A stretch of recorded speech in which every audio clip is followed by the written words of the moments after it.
If we don't change our standards of education in West Virginia, 2 of these children will become dropouts. 8 out of 10 will never earn a college degree. That's unacceptable. I'm Clyde C., and I have a plan for better education. Testing our students to make sure they receive more from our schools than just a diploma. Testing our teachers to make sure that they're qualified. As governor, I'll raise the standards of education to give our children a future again.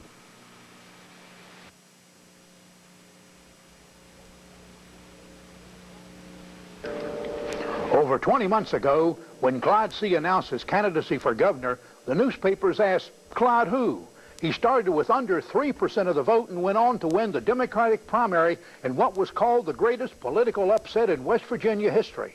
This evening, with the election for governor only hours away, C. will answer some tough questions from West Virginia voters. This is Decision 84, the race for governor. Now, our moderator, former Speaker of the House, Lou McManus. During this 1984 campaign for governor of the state of West Virginia, the West Virginia League of Women Voters has consistently attempted to schedule a debate between Democratic candidate Clyde C. and his Republican opponent Arch A. Moore, Jr.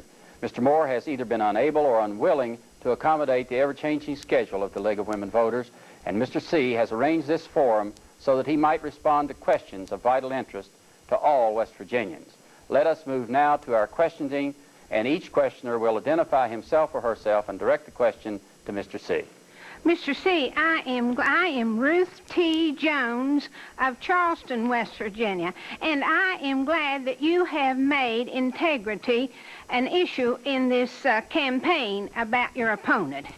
And I would like for the people to know your programs and your plans for the next 4 and 8 years while you're in the mansion. Thank you very much. First of all, let me say that I have talked very extensively about the issues that I think West Virginia is confronting, the issue of education, improving education in West Virginia, the issue of employment opportunities for our people, and generally providing improved public services to the citizens of West Virginia. But I do feel very strongly that when any person seeks the highest elected office in this state, that his integrity is not only a relevant issue, but I think it ought to be of major consideration. I think a person's personal honesty, personal integrity, his trustworthiness certainly ought to be open to the scrutiny of the people who are going to vote for him. It's said many times that I have raised the issue of integrity in this campaign, but I think any fair-minded person would have to agree that my opponent, by his very actions during his 8 years that he served as chief executive of West Virginia, raised the issue. He raised the issue when he accepted $23,000 in illegal cash payments from Ashland Oil Corporation, and he admitted that.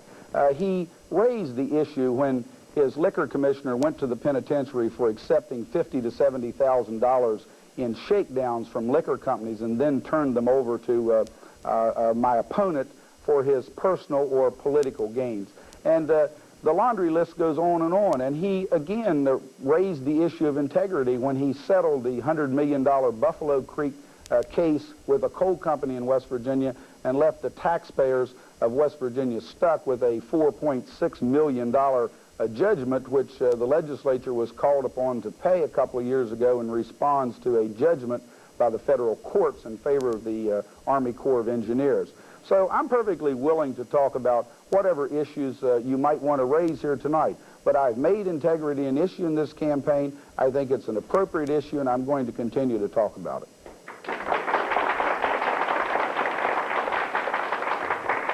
The refreshing candor and direct responses that one can expect from Clyde C. are evident here this evening. Let us go now to our next question.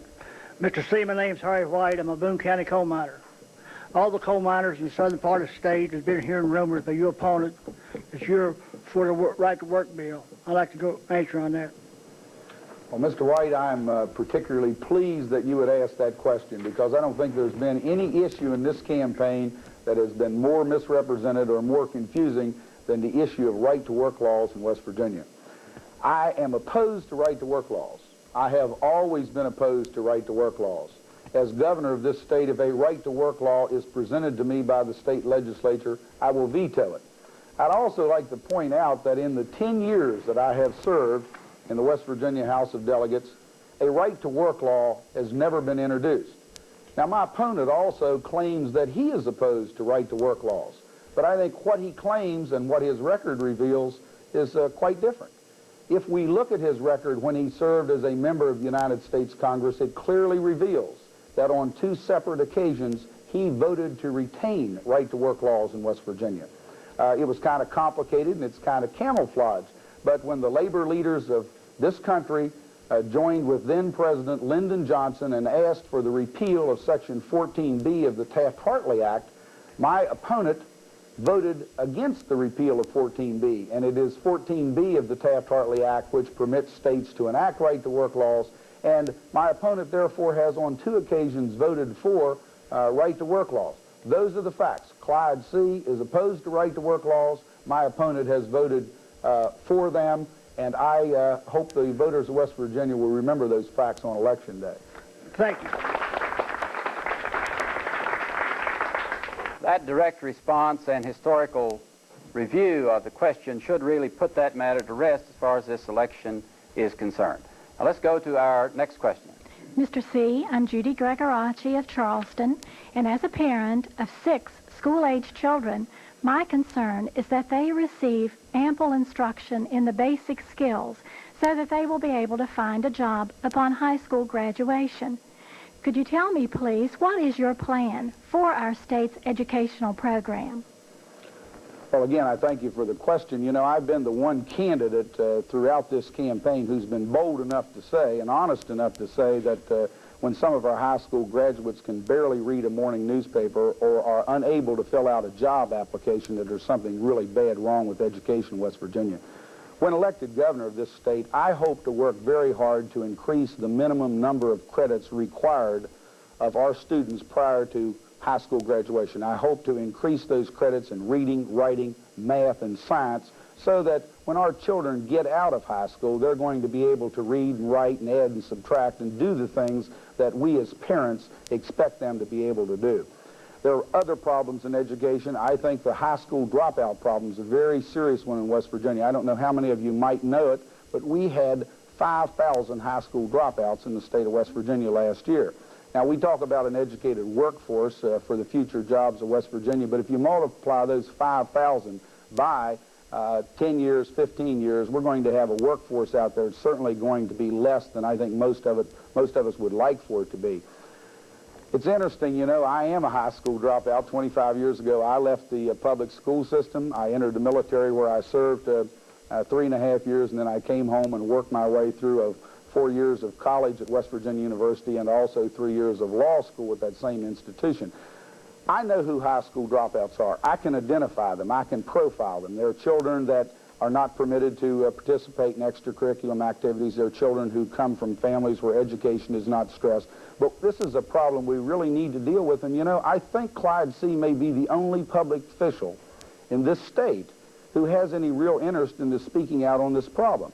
Of course, then again, we really haven't had that many high school graduates running for governor. But there are other problem areas in education. We need to start testing our students to identify their individual weaknesses so we can develop remedial programs to take care of those weaknesses.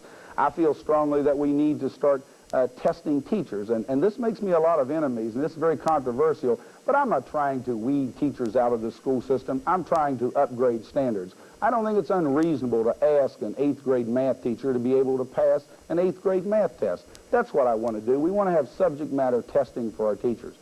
I also think that our vocational training needs to be rearranged in such a manner as we train students for available jobs. It seems to me now like we're training them to be welders, or we're training them to be assistant nurses without regard to whether or not any actual jobs are available in the economy. I think we need to go to private industry and say, what kind of training could we provide that would make our children employable? If we do that, reverse the process, I think we're going to be doing a great service for the young people of this state. Higher education may be the key to virtually all of the problems in West Virginia in terms of education. We need desperately to put a lot more money in higher education. so that higher education itself at our colleges and universities throughout the state can develop better educational programs, better educational testing techniques, so that we can identify the problems and then deal with the remedial programs. Thank you. Thank you.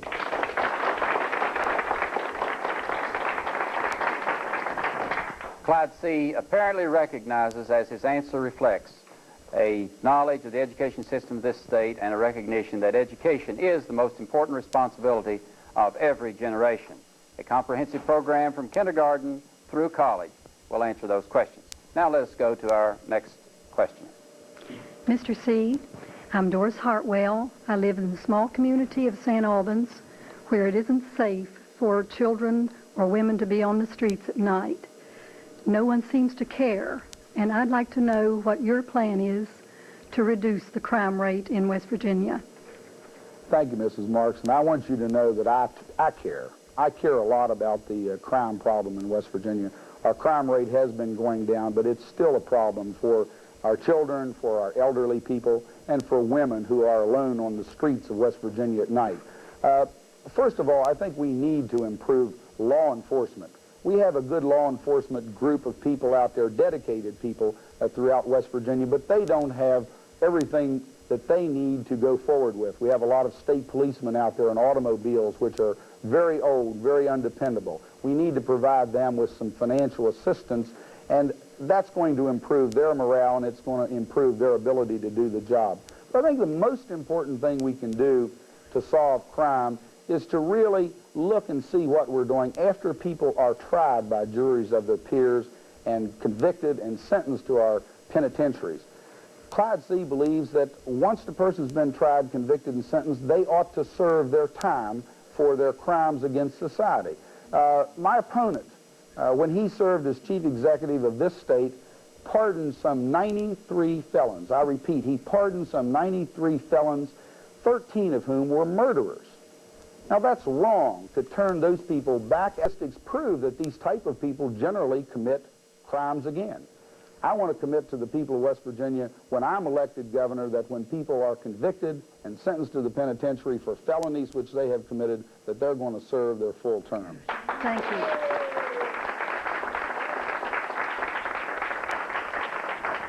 A no-nonsense approach to crime control. Even though West Virginia enjoys the lowest crime rate in the nation, there are still pockets of problems, and it's refreshing to see a gubernatorial candidate who will react to that in such a direct way. Let us go now to our next question. Mr. C., my name is William Lopez. I am currently a college student. I am about to enter the job market. Being what West Virginia is today in the bad economy times, I would like to know what you plan to do about the economy so that I would not have to go out of state to find employment, so I could stay in state and find a job. Well, thank you, sir. I think that's a very fair question. The simple truth is that West Virginia has been a very heavy industrial state. We have been a state that produces a lot of coal, a lot of steel, and we generally export products. Those products, to a very real extent, have fallen victims to international marketplaces and national marketplaces.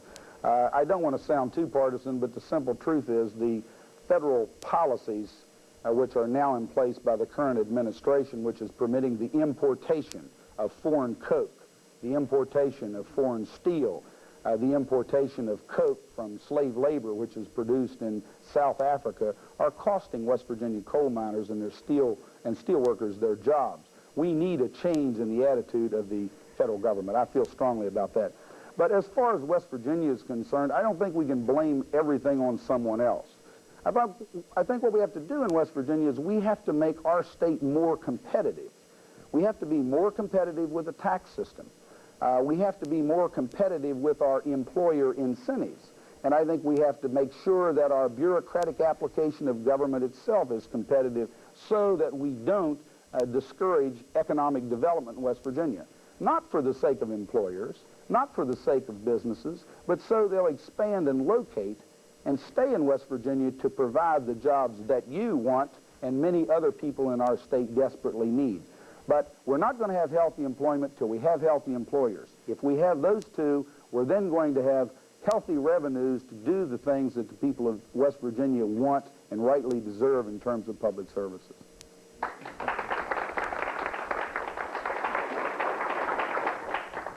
And now to another question. Mr. C, my name is Steve Cummings. As you know, we have a world of beauty, natural beauty within the state of West Virginia. The litter and garbage seems to keep piling up, and we're going to lose that beauty. What do you plan to do to preserve the beauty of our beautiful state? Well, as a lifelong hunter and a lifelong fisherman and outdoors person, I share your concern with the litter problem in West Virginia. I am advocating, and will as governor advocate, that we create a $5 million annual cleanup program for West Virginia to try to rid our hills of these piles of trash and debris. If we can do that with a $5 million program and couple it with some of the incentives to recycling programs to get our glass and cans off of the street and out of the woods of West Virginia, then that's going to go a long ways and begin to meet our obligation in making West Virginia clean again and return it to its natural beauty for ourselves and our children.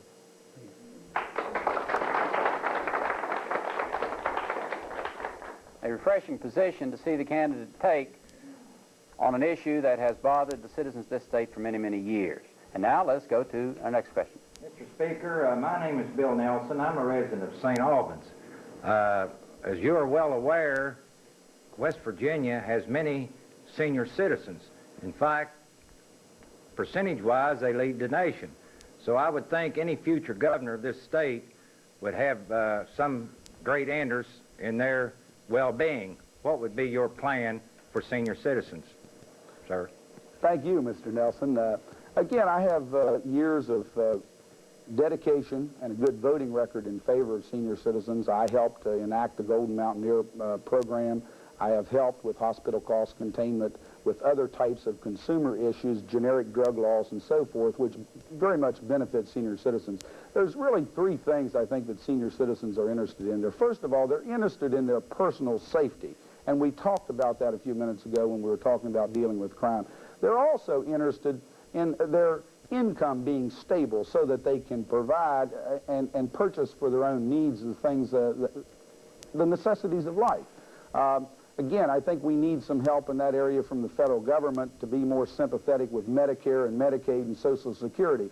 But to the extent that we're able to do so in West Virginia, we want to continue to provide supplements, as we have in the past, to income of some of our retirees and do everything to make sure that they don't lose so much buying power that they can't support themselves. Thirdly, senior citizens are interested in trying to control the prices of many of the products which they buy.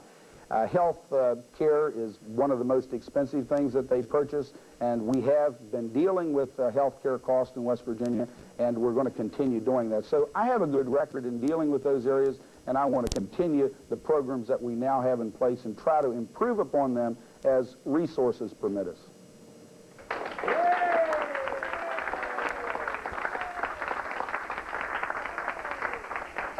A very important aspect of life in West Virginia, our senior citizens and their ever-daily financial problems. A governor who will take pride in helping those people is indeed welcome to the citizens of West Virginia. And now let us go to our next question. Mr. C, my name is Ruth Salton, and I'm from Belf, West Virginia. And I have a lovely family, and I want to ask you a personal question.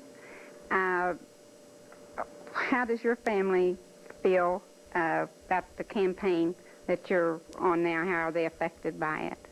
Mrs. Salton, I think I'll interrupt and let someone else in the audience who is far better equipped to respond to that question than is our candidate. But before we go to that person to respond to your question, we want to take a look at a very short cameo biographical sketch of Clyde C., the Democratic candidate for governor. Let us now look at that cameo piece.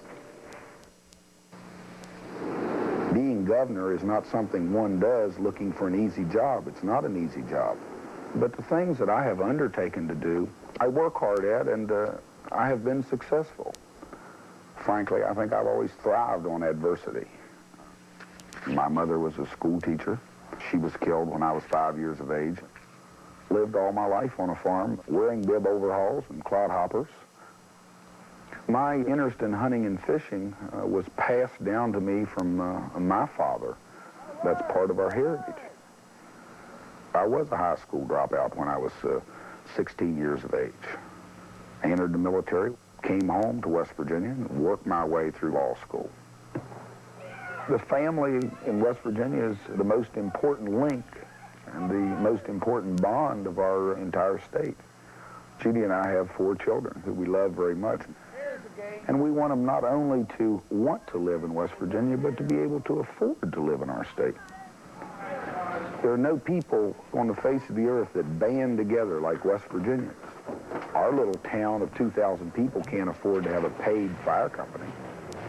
I like being a volunteer fireman. That's what being West Virginian's all about. It's being there for each other when it counts the most.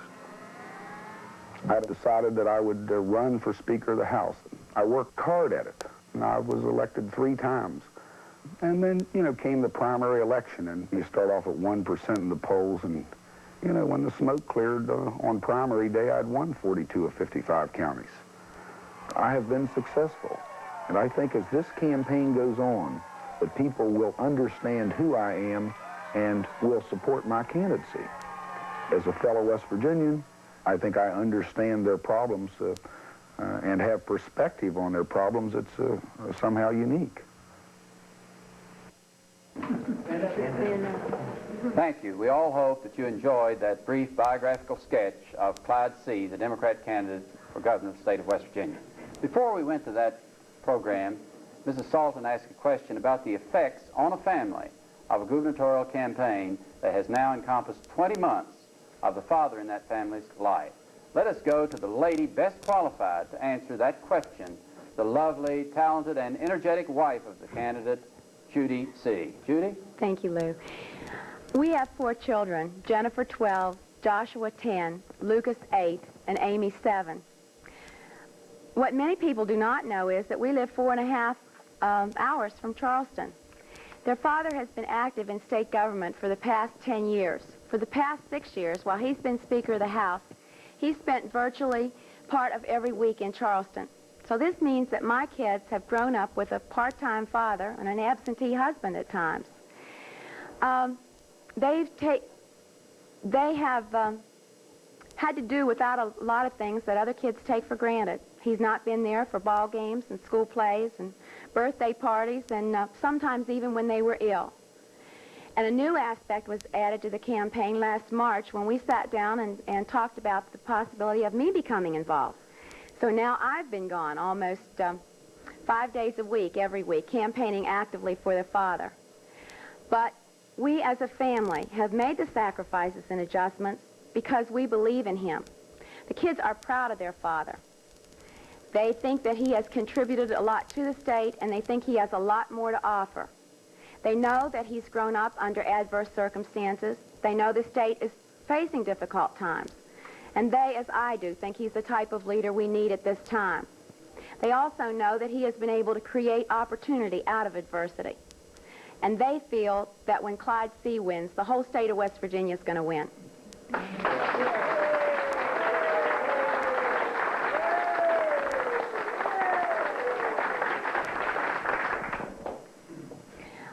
I might add that it's a little bit unusual to run a campaign with kids living in a town of 2,000. And they do become a little bit upset. It's a very personal thing when they see a neighbor or a school friend drive by with an opponent's bumper sticker. And it takes a whole new outlook in a small town like ours. And they take it very, very personally. And it's been difficult at times for them. But I think that they wouldn't trade this experience for anything, and neither would I. It's been a fantastic experience for us all.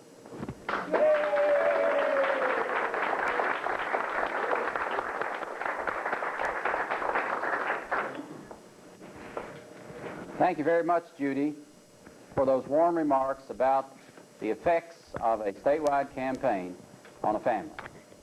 As we get closer to Election Day, Tuesday, November 6th, we are now getting ready to make an important decision for the state of West Virginia.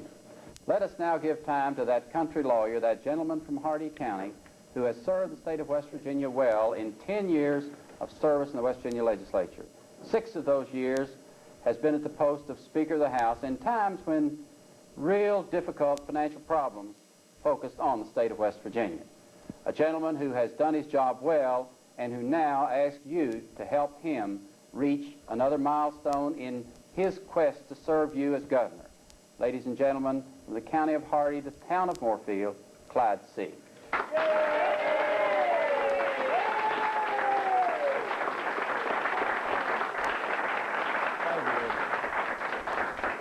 Thank you very much. I appreciate all of you joining us here this evening for this forum. I appreciate and express my sincere thanks to Lou McManus, who really taught me what the legislative process was all about. He was the Speaker of the House when I arrived as a freshman member of the legislature some 10 years ago.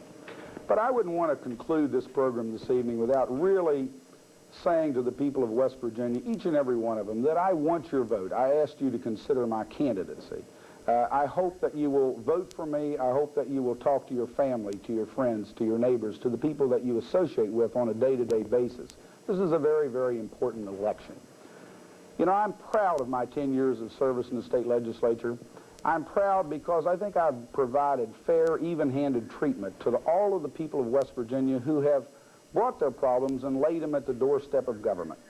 I've not received the endorsement of a lot of special interest groups, and you know, I'm proud of that. I'm proud of that because Clyde C. isn't owned by anyone. I'm fiercely independent. And I think there's 90% of the people of West Virginia who don't have a full-time paid lobbyist. Those are the 90% of the people of West Virginia that I've always direct my campaigns to, and I direct this campaign to them also. We need West Virginians who are governor who advocates for West Virginians, not part of our population, but all of them. But you know, the real question in this campaign may very well come down to what kind of person do we want to be the next governor of West Virginia? Do we want to go back to government of corruption? Do we want to go back to government of double talk? Do we want to go back to government of broken promises? Or do we want to go forward with open, positive, straightforward government? Not one that promises everything, but one that deals fairly with all of the people.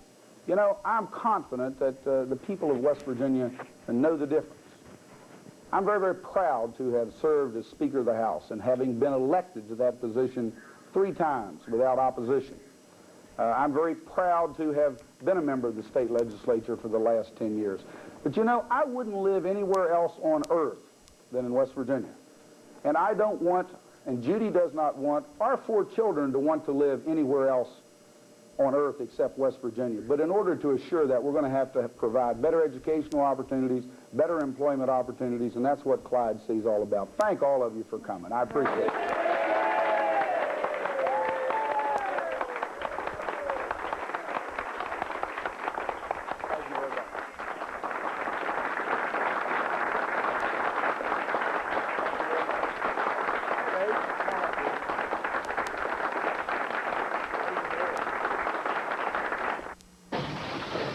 Well, here I am, voting again.